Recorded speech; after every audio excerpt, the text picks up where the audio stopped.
ચેનલને લાઇક કરો, સબસ્ક્રાઇબ કરો અને બેલ આઇકન પર ક્લિક કરો જેથી આવનારી વિડીયો તમને મળતી રહે. વિદ્યાર્થી મિત્રો, આજે એક નવા ટોપિક તરફ જવાના છીએ આપણે. તમારું ખૂબ ખૂબ સ્વાગત છે. આજે એક નવો ટોપિક આપણે જોઈએ.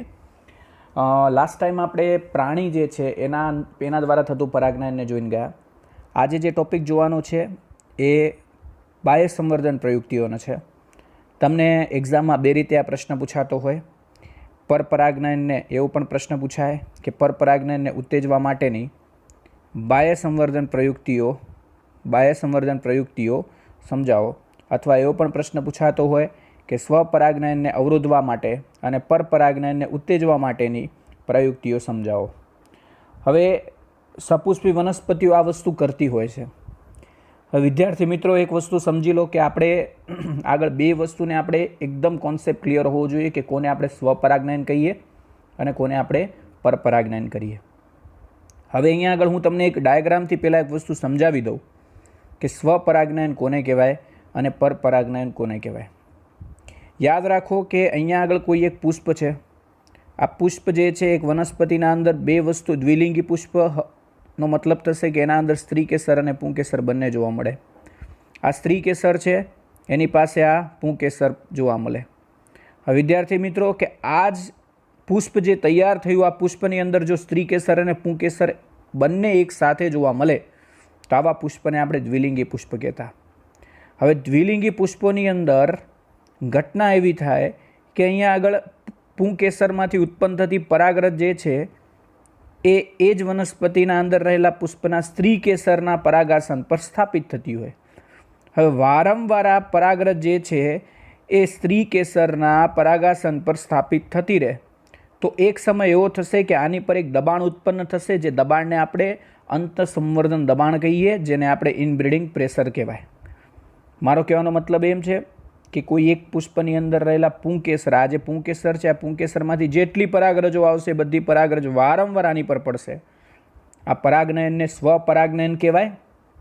અને આ સ્વપરાગનયનથી વનસ્પતિ જે છે અહીંયા આગળ એને અવરોધ કરી અને પરપરાગનયનની પ્રયુક્તિને ઉત્તેજે. હવે એક વસ્તુ એ પણ બને કે પરપરાગનયન એટલે શું, અથવા પરપરાગનયન કોને કહેવાય, તો એ પણ સમજી લો કે એક વનસ્પતિ છે, વનસ્પતિના અંદર પુષ્પ છે. આ બીજી વનસ્પતિ આપણે અહીંયા આગળ બનાવી. આનું જે પુંકેસર છે, આ પુંકેસરમાંથી પરાગરજ જે છે એ બીજી વનસ્પતિના પરાગાસન પર સ્થાપિત થાય. તો આ ઘટના જે છે, ઘટનાને આપણે પરપરાગનયન કહીએ.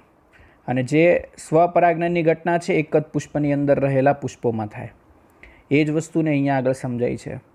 તો ઘણી સપુષ્પી વનસ્પતિઓ દ્વિલિંગી પુષ્પ ઉત્પન્ન કરે. તો આપણે અહીંયા આગળ દ્વિલિંગી પુષ્પ જોયા હતા કે એની પાસે પુંકેસર અને સ્ત્રીકેસર બંને હશે.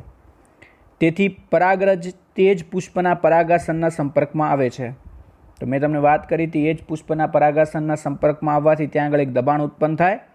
સતત સ્વપરાગનયન થઈ રહ્યું છે એટલે અંતઃસંવર્ધન દબાણ ઉત્પન્ન થાય, જેને આપણે ઇનબ્રીડિંગ પ્રેશર કહીએ.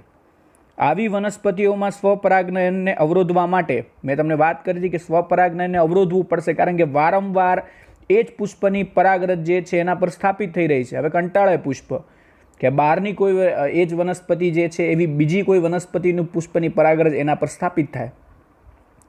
હવે આ વસ્તુને અહીંયા આગળ ઉત્તેજવા માટે, એટલે સ્વપરાગનયનનો અવરોધ ઊભો કરવો અને પરપરાગનયનને ઉત્તેજવા માટે વિવિધ પ્રયુક્તિઓને અહીંયા આગળ વિકસાવવામાં આવે. હવે પ્રયુક્તિઓ અહીંયા આગળ એક કરતાં વધારે છે. કઈ કઈ પ્રયુક્તિઓ છે એને આપણે સમજીએ. પહેલી પ્રયુક્તિ જે છે એને આપણે નામ આપ્યું છે પૃથક્પક્વતા. બીજી પ્રયુક્તિ હશે એને આપણે નામ અપાશે અહીંયા આગળ સ્વયં અસંગતતા. ત્રીજી હશે અનાત્મક પરાગણતા. આવી ત્રણ પ્રયુક્તિઓ અહીંયા આગળ જોવાની છે. હવે આ વસ્તુને આપણે જ્યારે સમજીએ ત્યારે તમારે એક વસ્તુને મગજમાં ગાંઠ માર લેવી કે કોને આપણે અહીંયા આગળ એકલિંગી પુષ્પ કહીએ અને દ્વિલિંગી પુષ્પ કહીએ. તમને ખ્યાલ જ છે બે વસ્તુની એક ડેફિનેશન. હવે પૃથક્પક્વતા એટલે આપણે સમજીએ પહેલાં કે આનામાં સ્વપરાગનયનને અવરોધવાનું છે અને પરપરાગનયનને ઉત્તેજવાનું છે. હવે સમજી લો કે એક એક્ઝામ્પલથી આપણે સમજીએ કે કોઈ એક ઘરની કોઈ બી વસ્તુ ખાઈને આપણે કંટાળીએ એટલે હવે આપણે બહારનું ખાવાનું મન થાય. ચોખ્ખી વસ્તુ છે. ઘરની વસ્તુથી કંટાળી હવે બહારની વસ્તુ જ્યારે આપણે ખાવાની ઈચ્છા થાય ત્યારે આપણે બહારની બાજુ કંઈક ખાવા જઈએ. ઘરનું ખાઈએ એ સ્વપરાગનયન છે અને બહારથી કંઈક ખાવા જઈએ પરપરાગનયન છે. હવે વારંવાર ઘરનું ખાઈને તમે કંટાળો એટલે અહીંયા આગળ એક પ્રેશર ઊભું થાય, જેને આપણે આ થિયરિકલ કોન્સેપ્ટથી સમજીએ તો કહી શકાય કે આ જે છે ઇનબ્રીડિંગ પ્રેશર છે, એટલે કે અંતઃસંવર્ધન દબાણ છે. ઘરનું ખાઈને કંટાળવું એટલે હવે શું થાય કે બહાર ખાવા માટે જઈએ એટલે પરપરાગનયન એટલે બહારની બાજુ. બસ આ જ વનસ્પતિઓમાં થાય એમ સમજીને તમે જોશો તો તમને આ એક્ઝામ્પલથી સરળતા રહેશે. હવે વિદ્યાર્થી મિત્રો, આપણે આ જ વસ્તુને સમજવા માટે પૃથક પક્વતાના એક એક્ઝામ્પલને આપણે જોઈએ. તો પહેલું એક એક્ઝામ્પલ કે વનસ્પતિના અંદર પૃથક પક્વતા જોવા મળે. હવે પૃથક પક્વતા એટલે શું જુઓ. કેટલીક જાતિઓમાં પરાગરજની મુક્તિ, યાદ રાખજો પરાગરજની મુક્તિ અને પરાગાસનની ગ્રહણ ક્ષમતાનો સમય એક જ હોતો નથી. એટલે કે જ્યારે પરાગરજ મુક્ત થશે ત્યારે કદાચ એવું બને કે પરાગાસન એક્સેપ્ટ ના બી કરે, પરાગરજને એક્સેપ્ટ નહીં કરે, નહીં આવવા દે, બરાબર, અથવા એને ગ્રહણ નહીં કરે. અથવા એવું બનશે કે પહેલાં પરાગાસન જે છે ગ્રહણશીલ બને, પરાગાશય પછી ઊભું થાય. બંનેનો સમય એક ન હોય, જુદો જુદો હોય. હવે એ જ વસ્તુને અહીંયા આગળ સમજવાની છે બે કોન્સેપ્ટોથી. સૂર્યમુખીના અંદર કેવું થાય કે પરાગરજ મુક્ત થાય તે પહેલાં, હવે પરાગરજ પરાગાશય મુક્ત કરે એ પહેલાં પરાગાસન ગ્રહણશીલ બની જાય. એટલે કે એક વસ્તુ એક ડાયાગ્રામથી અહીંયા આગળ સમજી લઈએ કે કોણ પહેલાં કઈ રીતે ઘટના થતી હોય. આ એક પુષ્પ છે. પુષ્પની અંદર તમને બે ભાગો ખ્યાલ છે. આ સ્ત્રી કેસર છે, આ પુંકેસર. તમને ખબર છે કે અહીંયા આગળ પરાગરજ તૈયાર થશે અને આ પરાગાસન પર સ્થાપિત થશે. અહીંયા આગળ શું થઈ રહ્યું છે? પરાગરજ મુક્ત થાય એટલે કે આ પુંકેસરમાંથી પરાગરજ મુક્ત થાય એ પહેલાં આ ગ્રહણશીલ બની ગયું. એનો મતલબ એવો થયો કે આ ગ્રહણશીલ બન્યું, પરંતુ અહીંયા આગળ પરાગરજ મુક્ત હજી થઈ નથી. હવે એવું બનશે કે અન્ય કોઈ વનસ્પતિની પરાગરજ આવી અને આ વનસ્પતિના પરાગાસન પર સ્થાપિત થઈ જાય.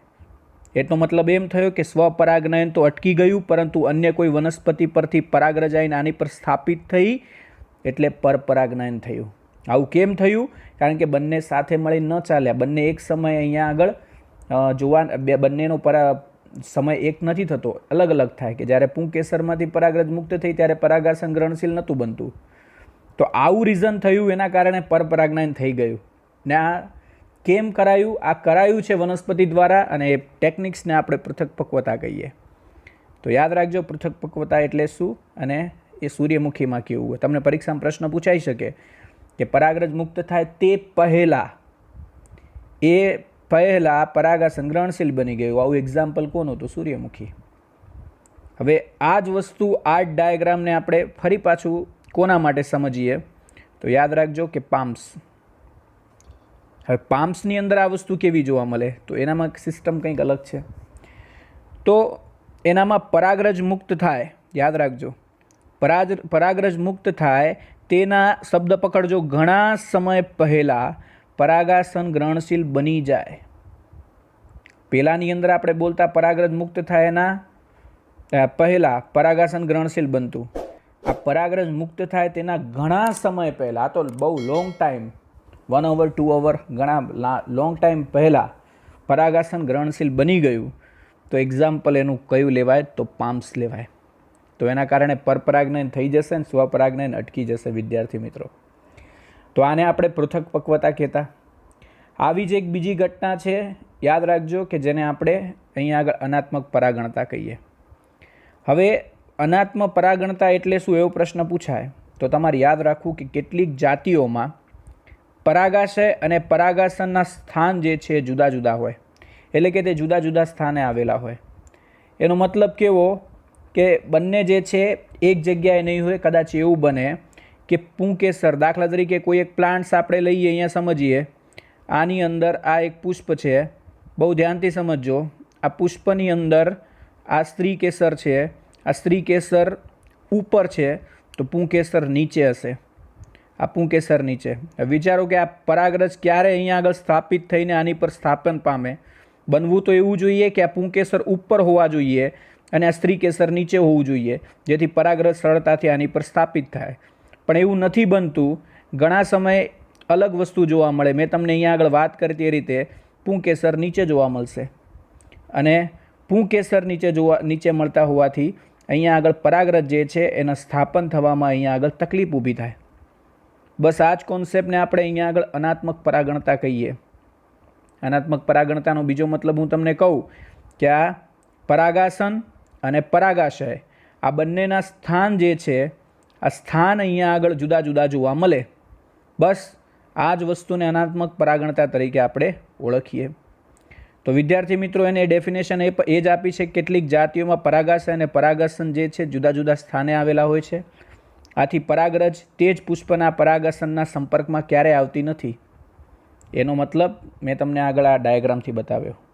એનું એક્ઝામ્પલ શું? કઈ વનસ્પતિમાં? યાદ રાખજો, પ્રિમ્યુલા. આ પ્રિમ્યુલાની અંદર જોવા મળે, જેનામાં સ્થાન બંને કેવા જોવા મળશે? અલગ અલગ. આ બંને પ્રયુક્તિઓ જે છે એ બંને પ્રયુક્તિઓ સ્વફલનને અહીંયા આગળ અવરોધે. તમને પ્રશ્ન પૂછાય કે આ બંને પ્રયુક્તિઓ જે છે કયા ફલનને અવરોધે? તો બંને પ્રયુક્તિઓ અહીંયા આગળ સ્વફલનને અવરોધી શકે. આપણે આને એક ડાયાગ્રામથી સમજવાની કોશિશ કરીએ. એક ડાયાગ્રામ તમને અહીંયા આગળ બતાવીએ કે પ્રિમ્યુલા જે છે એ પ્રિમ્યુલા કેવી દેખાશે અને એના અંદર શું ફરક હોય, બંનેના પુષ્પની અંદર કઈ વસ્તુનો ફરક છે એને આપણે સમજીએ. કે આ પહેલો પ્લાન્ટ જે છે પ્રિમ્યુલાની અંદર, બહુ ધ્યાનથી જુઓ કે પરાગાસન જે છે એક અહીંયા છે, જ્યારે બીજું જે છે તમને નીચે જોવા મળશે. એટલે બંને પુષ્પમાં વેરિએશન છે, ઘણાની અંદર આવું હોય. તો પરાગાસન જે છે આની અંદર ઉપર છે, તો અહીંયા આગળ પરાગાશય નીચે જોવા મળે. હવે વિચારો કે આ પરાગરજ જે છે એ કઈ રીતે આ પરાગાસન પર સ્થાપિત થાય? આ ઇમ્પોસિબલ છે. એટલે બહારની પરાગરજ આવી અને આની પર સ્થાપિત થશે, એટલે પરપરાગનયન થશે. એટલે પરપરાગનયનને ઉત્તેજ્યું, જ્યારે સ્વપરાગનયનને અવરોધે. આ પ્રયુક્તિ આ નામ થાય. સેમ આ જ વનસ્પતિના ઘણા બીજા પુષ્પની અંદર આવું હોય કે પરાગાશય તમને ઉપર જોવા મળે અને પરાગાસન તમને નીચે જોવા મળે. હવે આ વસ્તુ પોસિબલ છે કે પરાગાશયમાંથી પરાગરજ મુક્ત થાય, પરંતુ એવડી પણ દૂર નહીં જઈ શકે કે નીચેની તરફ થઈને તે સ્થાપિત થાય. બને, પોસિબિલિટી વધારે છે, પરંતુ અહીંયા આગળ ત્યાં સુધીમાં અન્ય વનસ્પતિની પરાગરજ જે છે આના પરાગાસન પર સ્થાપિત થઈ જાય. એટલે પરપરાગનયનને ઉત્તેજવાની પ્રયુક્તિ થઈ અને સ્વપરાગનયનને અવરોધવાની પ્રયુક્તિ થાય.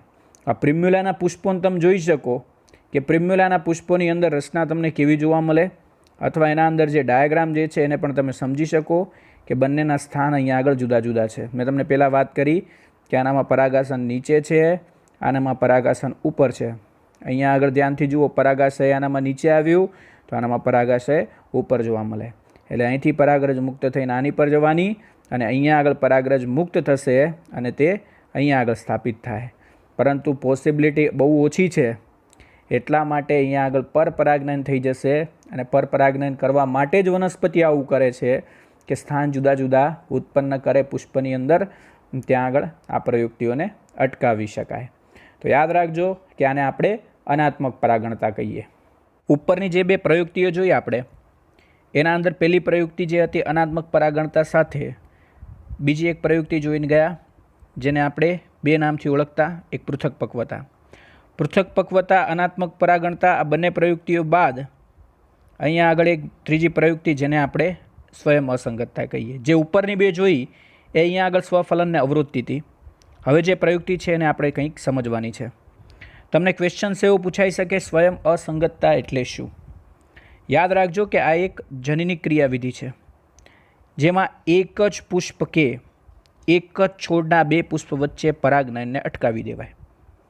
સ્ત્રી કેસરના પરાગાસન પર પરાગરજનું અંકુરણ અને પરાગનલિકાનો વિકાસ અવરોધાય અને અંડકોને ફલિત થતાં અહીંયા આગળ અટકાવાય, જેથી અંતઃસંવર્ધન અટકાવી શકાય. આવું માલવાની અંદર થાય. હવે માલવામાં આવું કેવી પ્રોસેસ થઈ રહી છે આપણે એક ડાયાગ્રામથી સમજવાની કોશિશ કરીએ. કે માલવાના અંદર જોવા મળતા આ ફેરફારને આપણે આ રીતે સમજી શકીએ. ઇન કેસ કોઈ સ્ત્રી કેસર છે, સ્ત્રી કેસરના ઉપરનું પરાગાસન તમે જાણો, નીચેનો પોર્શન હશે જે અહીંયા આગળ તલસ્થ ફૂલેલો ભાગ જોવા મળે, જેને આપણે નામ આપીએ બીજા છે। ઉપરનું આ જે પરાગાસન છે ત્યાં પરાગરજ સ્થાપિત થશે। હવે ઇનકેસ આ પરાગરજ અહીંયા આગળ સ્થાપિત થઈ એમ સમજો, નીચેની તરફ અહીંયા આગળ અંડક જોવા મળશે। તમે જાણો છો આપણે અંડકની રચના જોઈને ગયા। હવે પરાગરજ જ્યારે સ્થાપિત થાય ત્યારે અહીંથી પરાગનલિકાનો વિકાસ તો થાય, પરંતુ પરાગનલિકા જે છે એ નીચે સુધી નહીં પહોંચે। એને પહોંચવાનું છે અહીંથી નીચે સુધી, અંડક સુધી, અહીંયા સુધી, પરંતુ તે અહીં સુધી પહોંચી નહીં શકે। આ પોસિબિલિટી નથી કે અહીં સુધી તે પહોંચે, એને ત્યાં સુધી પહોંચતી અટકાવી દેવાય। મારો મતલબ કે પરાગરજ તમે જોઈ રહ્યા છો આટલે સુધી જ અહીંયા આગળ પહોંચી શકે, એટલે પરાગનલિકા, પરાગવાહિની જે છે એ પરાગવાહિનીની અંદર પરાગનલિકા જે છે એનો વિકાસ જે છે અવરોધી દેવાય। હવે જો પરાગનલિકા જે છે એ આ સ્થાન સુધી, અહીંયા સુધી નીચેની તરફ ન પહોંચે, મતલબ કે અહીંથી ડેવલપ થઈ અહીંયા સુધી જો નથી પહોંચતી, તો અહીંયા આગળ જે અંડક જે છે આ અંડકની અંદર એનું ફલન અટકી જાય, અને આ ફલન અટકાવી દેવાય। એનો મતલબ એવો થયો કે જો એ જ વનસ્પતિની પરાગરજ હશે તો અહીંયા આગળ ફલન નહીં થાય। તો આ ઘટનાને આપણે સ્વયં અસંગતતા કહીએ। તો સ્વયં અસંગતતાને કોની અંદર જોઈ શકાય? તો માલવા પ્લાન્ટ્સની અંદર જોઈ શકાય। ઘણી વનસ્પતિઓની અંદર એક વસ્તુ સમજવાની છે કે એકલિંગી પુષ્પોનું નિર્માણ કેટલીક વનસ્પતિઓ એકલિંગી પુષ્પો ઉત્પન્ન કરતી હોય। હવે એકલિંગી પુષ્પ ધારણ કરતી વનસ્પતિઓ બે પ્રકારની જોવા મળે, ને આપણે બે પ્રકારની વનસ્પતિને જોઈને ગયા છીએ। ખાલી મારે તમને અહીંયા આગળ એની ચર્ચા કરવાની છે, ખાલી થોડી એની ઇન્ફોર્મેશન આપવાની છે, જેથી તમને એનો કોન્સેપ્ટ ખ્યાલ આવે કે એક સદની વનસ્પતિઓને આપણે સમજીએ કે એક સદની વનસ્પતિ કોને કહેવાય। તો એકલિંગી પુષ્પ ધરાવતી વનસ્પતિઓના બે પ્રકાર હોઈ શકે, એક એકલિંગી અને દ્વિસદની વનસ્પતિ, એક સદની અને દ્વિસદની વનસ્પતિ। આ એક સદની વનસ્પતિની અંદર એવું હશે કે એક જ છોડ પર નર અને માદા પુષ્પો ધારણ કરતી વનસ્પતિઓ હશે। હવે એક જ છોડ પર નર અને માદા પુષ્પ હોય તો એને એક સદની શબ્દ વપરાય, જેના અંદર આપણે દિવેલા લઈ શકીએ, મકાઈ લઈ શકીએ। હવે આમની અંદર તમે સ્વફલન અટકાવી શકો, પરંતુ ગેટેનોગેમી ન અટકાવી શકો। ગેટેનોગેમીની વ્યાખ્યા તમને યાદ હશે કે એક જ વનસ્પતિના બે પુષ્પો છે, બે પુષ્પમાંથી પ્રથમ જે પુષ્પ છે એના પરાગાસન પર બીજા નંબરના પુષ્પના પરાગાશયમાંથી આવતી પરાગરજ સ્થાપિત થાય, તો એને આપણે અહીંયા આગળ ગેટેનોગેમી કહેતા। દ્વિસદની વનસ્પતિ કોને કહેવાય? છોડ પર ફક્ત નર પુષ્પ જોવા મળે અથવા ફક્ત માદા પુષ્પ જોવા મળે, બેમાંથી એક ઓપ્શન્સ છે, કાં તો ત્યાં નર જોવા મળશે, કાં તો ત્યાં આગળ માદા પુષ્પ જોવા મળે। તો આવી પુષ્પને આપણે દ્વિસદની વનસ્પતિ કહીએ। એમાં એક્ઝામ્પલ લઈ શકાય પપૈયા। બહુ ધ્યાનથી સમજો, ઉપર ગેટેનોગેમી અટકાવી શકાતું નથી, અહીંયા આગળ સ્વફલન અને ગેટેનોગેમી બંને અટકાવી શકાય। એટલે આ જે છે એક સદની વનસ્પતિ અને દ્વિસદની વનસ્પતિમાં તફાવત છે। બહુ સિમ્પલ છે, જેને તમે વારંવાર રિવાઇન્ડ કરીને સમજી શકો। વિદ્યાર્થી મિત્રો, આની નોટ્સ તમે બનાવતા રહેજો, લખતા રહેજો, જેથી તમને સરળતા રહેશે। એનસીઈઆરટીની બુકમાં ઘણા ટોપિક્સ તમને ઓકવર્ડ આપેલા છે, જેને તમે સમજી નહીં શકો। ઘણા ટોપિક્સ તમને અહીંયા આગળ કન્ફ્યુઝ કરે એવા છે, આ નોટ્સથી તમે અહીંયા આગળ બહુ સરળતાથી સમજી શકો છો। ધન્યવાદ।